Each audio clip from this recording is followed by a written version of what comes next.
Albert Einstein once said, "Everybody's a genius. But if you judge a fish by its ability to climb a tree, it will live its whole life believing that it is stupid."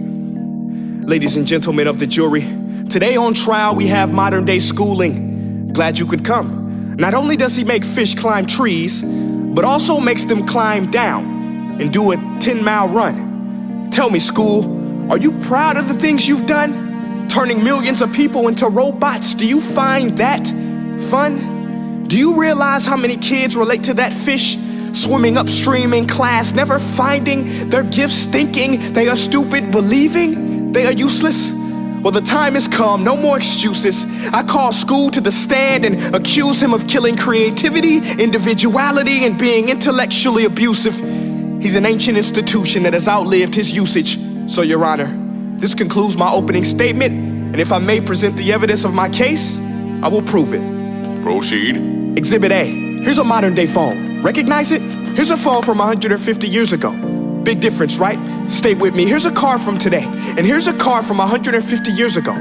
Big difference, right? Well, get this. Here's a classroom of today, and here's a class we used 150 years ago. Now, ain't that a shame? In literally more than a century, nothing has changed. Yet you claim to prepare students for the future?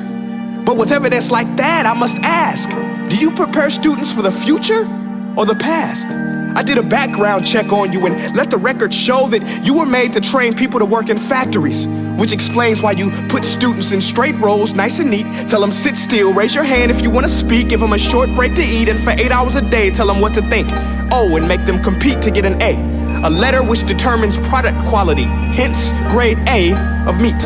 I get it. Back then, times were different. We all have a past. I myself am no Gandhi. But today, we don't need to make robot zombies. The world has progressed, and now we need people who think creatively, innovatively, critically, independently, with the ability to connect. See, every scientist will tell you that no two brains are the same, and every parent with 2 or more children will confirm that claim.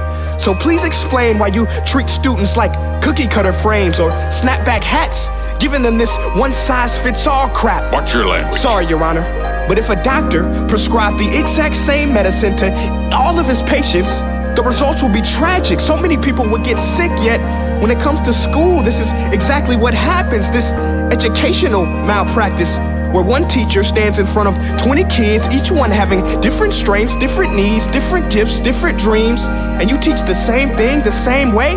That's horrific. Ladies and gentlemen, the defendant should not be acquitted. This may be one of the worst criminal offenses ever to be committed. And let's mention the way you treat your employees. Objection. Overruled. I want to hear this. It's a shame. I mean, teachers have the most important job on the planet, yet they're underpaid? No wonder so many students are short-changed. Let's be honest, teachers should earn just as much as doctors, because a doctor can do heart surgery and save the life of a kid, but a great teacher can reach the heart of that kid and allow him to truly live. See, teachers are heroes that often get blamed, but they're not the problem. They work in a system without many options or rights. Curriculums are created by policymakers, most of which have never taught a day in their life. Just obsessed with standardized tests. They think bubbling in a multiple choice question will determine success. That's outlandish. In fact, these tests are too crude to be used and should be abandoned, but don't take my word for it. Take Frederick J. Kelly, the man who invented standardized testing, who said, and I quote, "These tests are too crude to be used and should be abandoned." Ladies and gentlemen of the jury, if we continue down this road, the results will be lethal.